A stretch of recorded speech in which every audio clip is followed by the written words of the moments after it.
Can you talk more about his serving the interests of Boeing even as acting Secretary of Defense?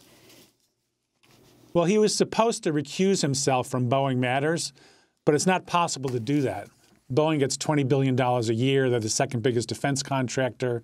He's been trashing Lockheed Martin, saying Boeing could run programs better, like the F-35. Even more egregious, he's been pushing a Boeing plane, the F-15X, which the Air Force doesn't even want. And he's actually, private groups have called for an ethics investigation as relating to that. There's a whole range of issues before him that would benefit Boeing.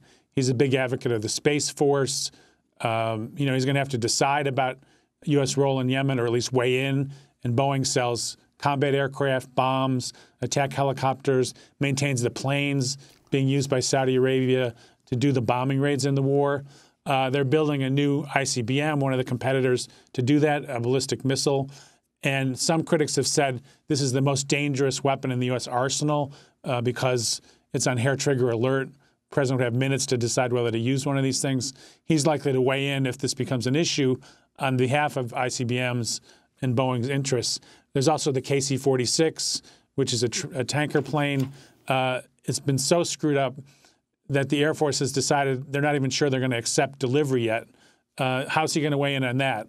Likely he's going to try to give Boeing a break. So there's a whole range of issues. It's almost hard to think of anything in the Pentagon where there's not a connection that could benefit major contractors, where Shanahan's at the middle of that decision-making. And as I said, because his career has been really shilling for defense contractors, not making defense policy, it's a huge problem.